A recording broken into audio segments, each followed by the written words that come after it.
मैं अशोक कुमार शर्मा से आचार्य हिंदी MSG राजकीय महाविद्यालय भरतपुर राजस्थान।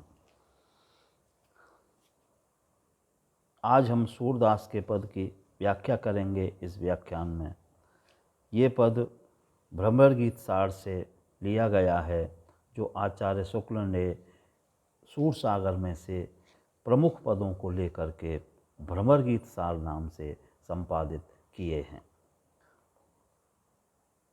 यह BA प्रथम वर्ष के प्रथम प्रश्न पत्र में चयनित है पद। तो भ्रमर गीत सार में श्री कृष्ण उद्धव के द्वारा ब्रजवासियों के लिए, यशोदा माता के लिए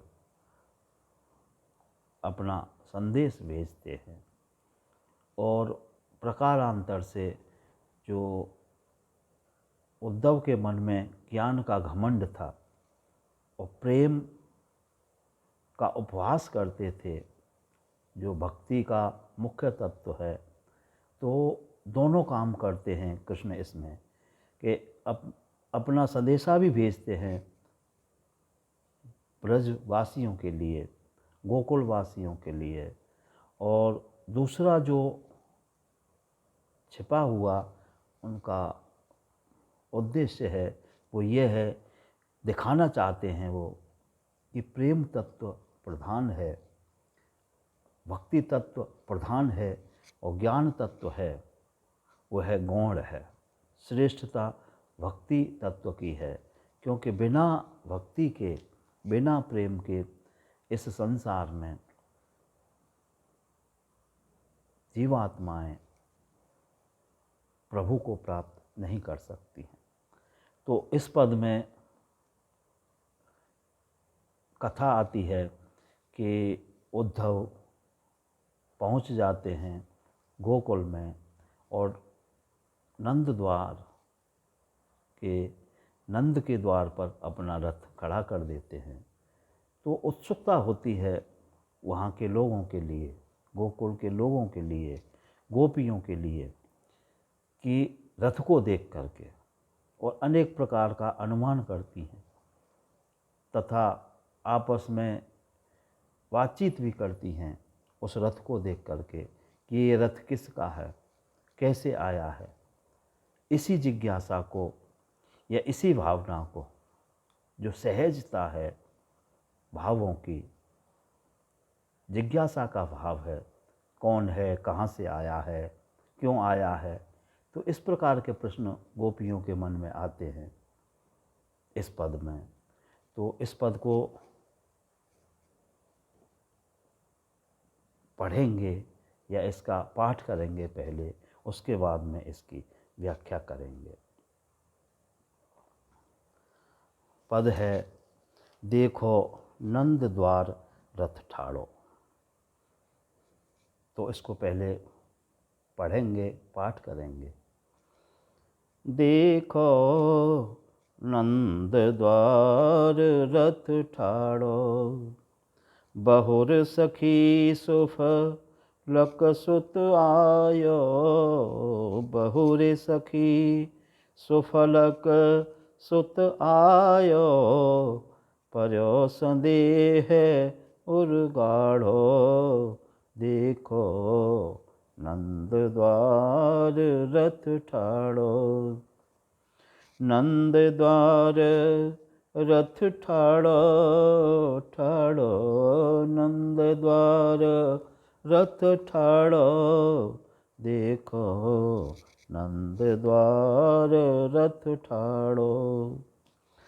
प्राण हमारे तबहि गयो ले, अब के ही कारण आयो। जानत हों अनुमान सखीरी, कृपा करन उठ धायो।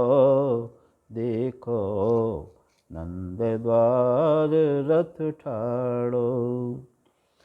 बहुर सखी सुफ लकसुत आयो, पर्यो संदेह उर्गाढ़ो, देखो नंद द्वार रथ ठाड़ो। इतने अंतर आए उपंग सुत, तेहि छन दर्शन दीन्हो। तब पहचाने सखा हरिजू को, परम सुचित तन कीन्हो। देखो नंद द्वार रथ ठाड़ो, बहुर सखी सुफलक सुत आयो, पर्यो संदेह उरगाढ़ो, देखो नंद द्वार रथ ठाड़ो। तब परनाम कियो अति रुचि सो, और सबहि कर जोरे। सुनियत रहे तै सेई देखे, परम चतुर मति भोरे।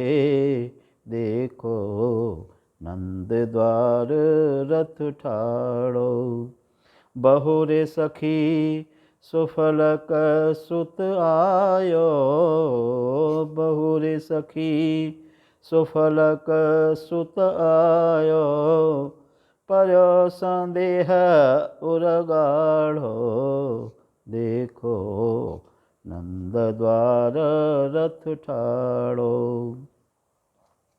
तुम्हरो दर्शन पाए आपनो, जन्म सफल कर जान्यो।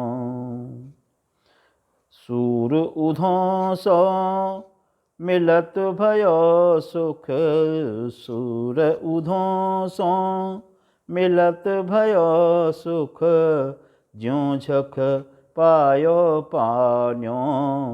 देखो नंद द्वार रथ ठाड़ो, नंद द्वार रथ ठाड़ो, ठाड़ो नंद द्वार रथ ठाड़ो।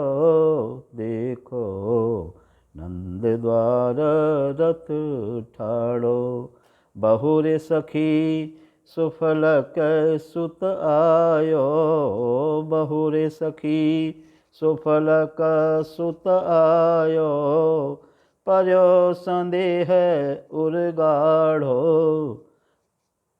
देखो नंद द्वार रथ ठाड़ो।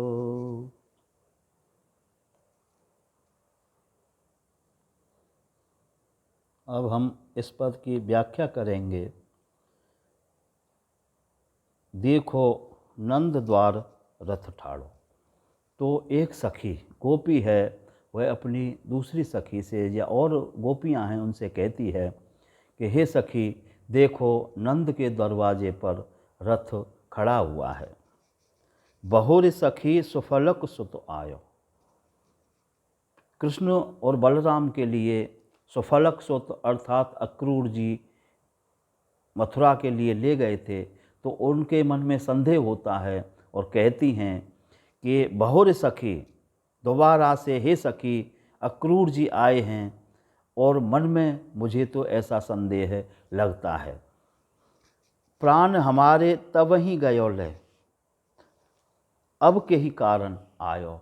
फिर उनके मन में जिज्ञासा का भाव होता है कि पहले तो हमारे प्राणों के लिए ले ही गया, अर्थात कृष्ण के लिए पहले तो अक्रूर ले ही गया, अब किस कारण से गोकुल में आया है। इस प्रकार की जिज्ञासा है, संदेह है, गोपियाँ अपने मन में कर रही हैं। जानत हों अनुमान सखीरी, कृपा करन उठे धायो। एक सखी कहती है कि ऐसा जानती हूँ मैं तो हे सखी कि वह कृपा करने के लिए और यहाँ आया है, अर्थात गोपियों पर कृपा का कारण था कि कृष्ण और बलराम को पुनः गोकुल में छोड़ जाना। तो अंदाज लगा रही हैं, अनुमान कर रही हैं गोपियाँ कि शायद हम पर कृपा करने के लिए वह आया है और कृष्ण और बलराम को दोबारा से यहाँ छोड़ने के लिए आया है, ऐसा उनके मन में संदेह होता है। स्पष्ट नहीं कहती हैं, लेकिन कृपा का जो कारण है वो उनके मन में यह हो सकता है, क्योंकि कृष्ण को दोबारा गोकुल छोड़ने से बड़ी कृपा गोपियों पर दूसरी नहीं हो सकती थी। इतने अंतर आय उपंग सुत ते ही क्षण दर्शन दीनो। इतने में ही, ऐसा वह सोच रही थीं गोपियाँ, बात कर रही थीं आपस में, नंद के दरवाजे पर उसी क्षण उपंग सुत अर्थात उद्धव जी ने आकर के और उनको दर्शन दिए, उनको उद्धव जी दिखे। तब पहचान सखा हरजू को परम सुचित तन कीनो। जब उद्धव जी को देखा तो उन्होंने पहचान लिया कि ये कृष्ण के सखा हैं। परम सुचित तन कीनो, तब उन्होंने अत्यंत सुचित स्थिर चित्त होकर के, अच्छा मन करके और अपने आप को संभाला, अर्थात उनका शरीर है वह स्थिर हुआ। तब पर नाम कियो अति रुचिसों और सभी कर जोरे। और सभी ने अपने हाथ जोड़कर उद्धव जी के लिए प्रणाम किया, यह समझकर कि ये कृष्ण के सखा हैं, यह पहचान कर के अभिन्न मित्र हैं कृष्ण के उद्धव जी। सुनियत रहे तैसे ही देखे परम चतुर्मति भोरे। और कहने लगी गोपी कि हम तो आपके बारे में सुनते रहे थे, लेकिन हमने आपको देखा भी वैसा ही है, क्योंकि आप तो मति के, बुद्धि के अत्यंत भोरे हो, अर्थात सरल और सीधे हो। तुम्हरो दर्शन पाए आपनो जन्म सफल कर जानो। फिर कहने लगी कि आपका दर्शन पा करके, तुम्हारा दर्शन पा करके हमने अपना जन्म सफल मान लिया है, सफल हो गया है कि कृष्ण के सखा के हमारे लिए दर्शन हो गए। सूर उधों सो मिलत भयो सुख ज्यों झस पायो पानो। तो सूरदास जी कहते हैं कि गोपियाँ जब उद्धव जी से मिलीं तो उन्होंने ऐसा आनंद प्राप्त किया जैसे तड़फती हुई मछलियों के लिए और पानी का सरोवर मिल गया हो, अर्थात वो पानी में लीन हो गई हों, क्योंकि विरह की अग्नि में वह तप रही थीं, विचलित थीं। जब उन्होंने देखा कि उद्धव जी आए हैं तो उनके मन में सांत्वना आई कि उद्धव जी आए हैं तो कृष्ण की कोई बात लाए होंगे या कृष्ण के बारे में कोई खबर लाए होंगे, तो उनके मन में अत्यंत प्रसन्नता हुई और उसी प्रकार जैसे मछली के लिए पुनः पानी प्राप्त हो जाए। इस प्रकार से इस पद में गोपियों की जिज्ञासा का भाव और कृष्ण को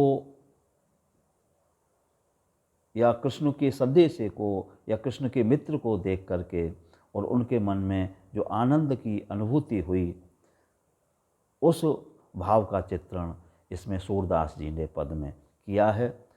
तो जो सहज और सरलता होती है ग्रामीण जनों में, उस ग्रामीण स्थिति का चित्रण सूरदास ने अपने इस पद में किया है। जो सहज कुतूहल की भावना होती है, उस भावना का इसमें चित्रण किया है।